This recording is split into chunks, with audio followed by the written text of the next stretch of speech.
serious, parents of Reddit? What was a legit reason why you didn't let your son/daughter have that friend over go to a sleepover? He was a complete asshole with no respect for adults. Breaking point was when he put bleach in a spray bottle and chased our 5-year-old around spraying him. His mother apologized hard never again. My parents went to drop off my stuff at a friend's house because I wanted to spend the night. They walked in.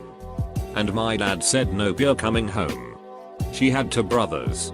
One was super nice. One was very touchy. Her dad then threatened my dad and said he can't take a child out of his home without his permission. My dad being 6'3" and a large dude got in his face. Her dad looked like a string bean and said he was taking me home right now. My dad told me later he had a really bad gut feeling something bad would have happened if I stayed. Her touchy brother is in jail now. For what I'm not even sure. The kid that wanted to come over has been over once before and he shattered a window when he got mad then ran to his house 3 blocks away.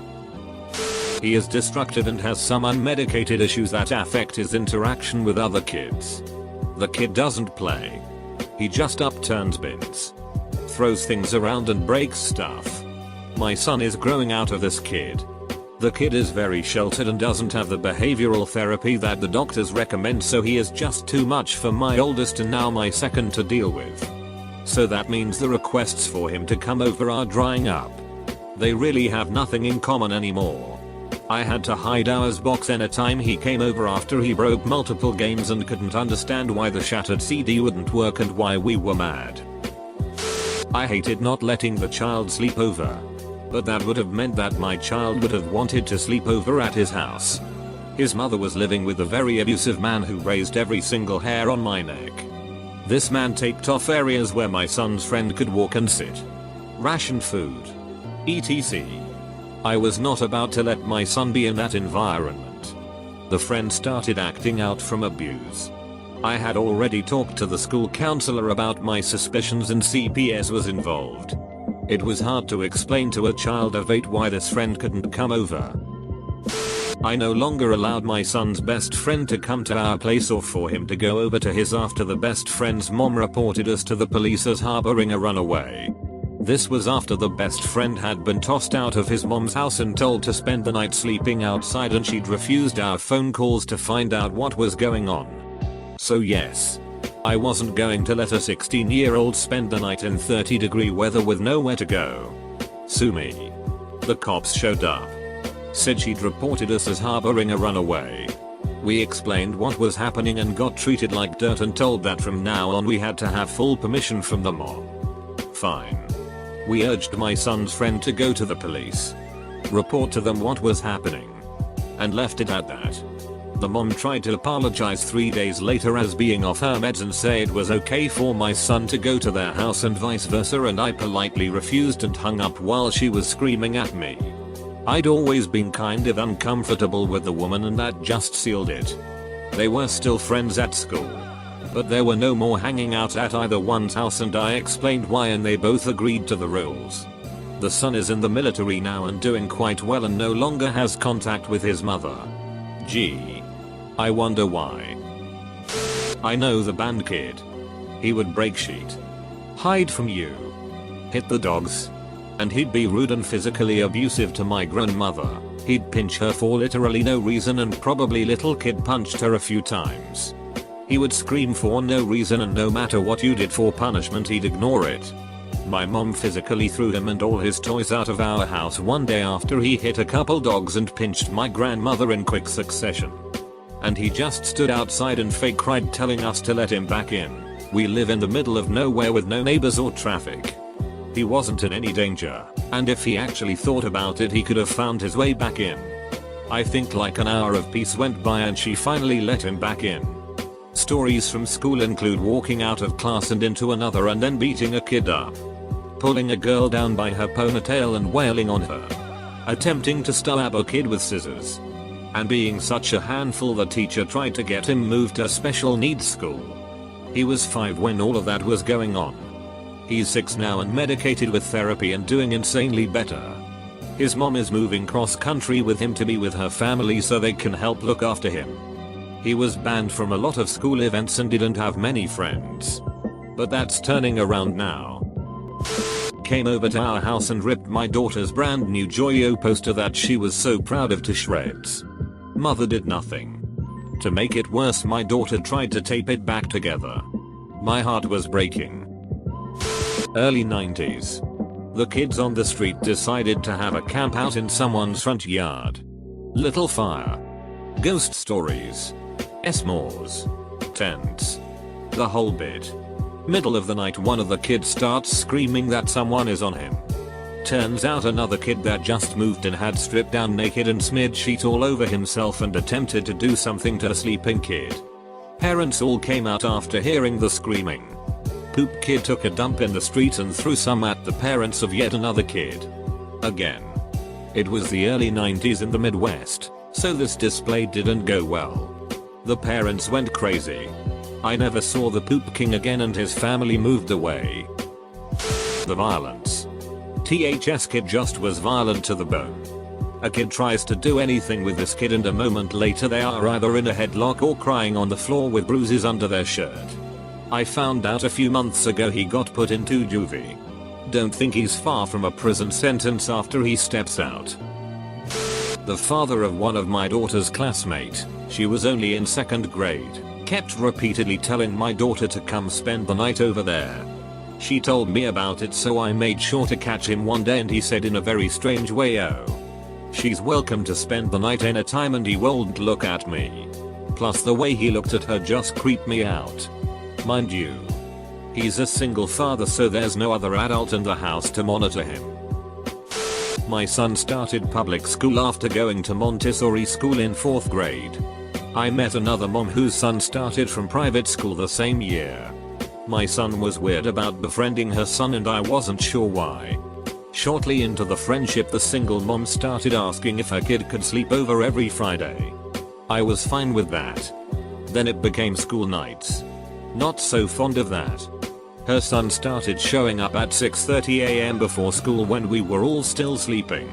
My son made other friends and just tolerated friendship with her kid. We explained that his home life wasn't great and he didn't have anyone most of the time. Halfway through the following school year, the kid brought a knife to school and pulled it on my son. The school did nothing. Baltimore. So I contacted her to let her know what happened. Her response was that he was such a goof. My son was rightfully avoiding him at this point, and the mom had the audacity to contact me and ask if we could watch her son for half a school week because she really wanted to go on spring break out of state with friends. She is in her late 30s getting a PhD in psychology. I had to tell her she and her kid were never going to be invited again. My friend and her sister could sleep at our house, but my sister and I couldn't sleep at theirs. In college I figured it out. Their house was a fire trap. Pathways between stuff like a hoarder's house. The bathtub was full of dirty water constantly. You had to move stuff just to use the toilet. The stairs to the basement, where we would have slept, covered in clothes and only one way out of the basement. The windows were too small to crawl out of if you were larger than an average 2-year-old. Saw the inside of the house years later and it was like a different house. They had a piano in the living room that I'd never seen before because it was just covered in hoarder crap. Kid has severe behavior issues and is super violent and destructive. The one and only time he came to our house, he threw all of my daughter's underwear around the room to embarrass her. The worst incident happened at school though, when he tried to choke her out. They were 5 years old at the time. I feel bad for the kid and all, and I know his mom is doing everything she can to help him, but I just can't allow that kind of behavior around my kids and in my home. Pretty sure her dad was abusive and she picked up on that hostility. I didn't let my daughter go over and she doesn't come over here because, despite me feeling bad for the girl, she spent her time in school with my kid telling her to not listen to the teachers and to be disruptive. 9-year-olds, if that helps to understand. My daughter's best friend comes from a home where the parents are kind of mess. Trying to explain to her why her friend can't stay at our house. But she can't stay at their house without flat out saying her parents are constantly dealing with the police over domestic violence.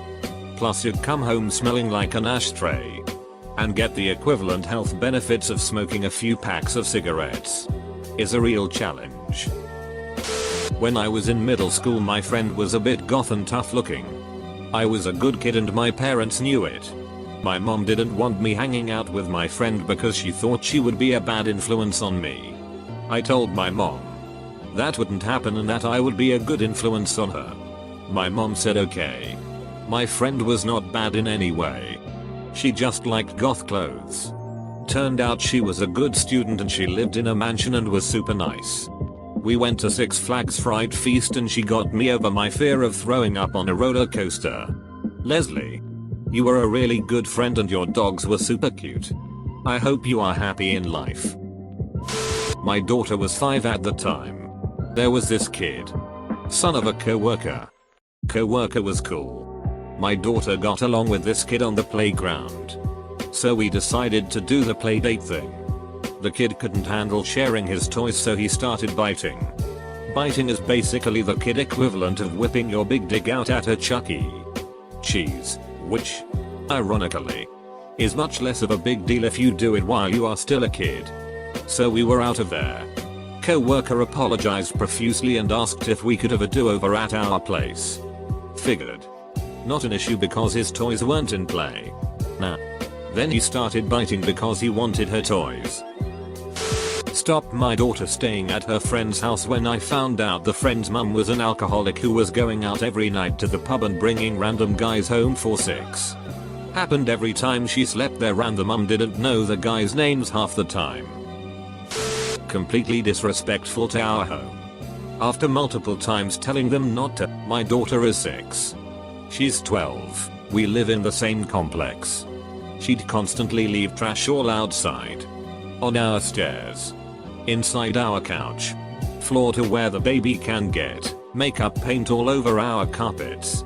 She didn't care. Last and final sleepover. She invited a kid we didn't know to stay with her too. I felt bad because the girl was younger. Until it was 1 AM and they were blasting music. Yelling. And dancing. We live on the 2nd floor. Told them to go to bed. 7:30 am. Same exact thing. She started coming over first thing in the morning. Staying until late at night. I told her if she was hungry, she had to go home and eat and come back, 2 doors down, as we didn't have enough food to feed everyone. My husband has been out of work, and we're really struggling. She wouldn't. Whatever snacks we had for our 3 kids were gone in a day. Come to find out, she wasn't allowed at home while her mom was at work.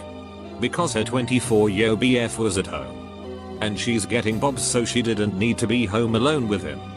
So much wrong with that statement. But true. Just last week the mom sent her to another state for a bit. My daughter misses her, but it's been nice not having my place full of kids. She'd bring friends all the time, all day every single day, and eating all the food we don't have. My mom had a solid rule that I use now and will always use. If your friend can't sit here, look me in the eyes and have a conversation with me. I don't like them. Obviously she could tell the difference from being shy vs being shady. Edit. Typed the comment in a hurry and I'm also typing this edit in a hurry. Me saying shy was an acknowledgement to the socially anxious. Something adults should be able to pick out fairly easy. This rule probably more aptly applied to us when we were say 10 or going into teenage years. Maybe saying look me in the face would have been better way to put it, like another user said below. My daughter was the one excluded. So thought I'd add it as almost like a SAR. My kid has alopecia.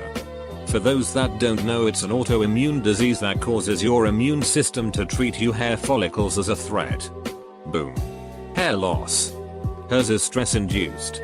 And she went completely bald, eyelashes and eyebrows too, for almost 2 years. One of her friend's parents wouldn't let her go over there because she said she didn't want my daughter to spread her disease to her kids. She said this to my kid's face. For 1. That son called 4.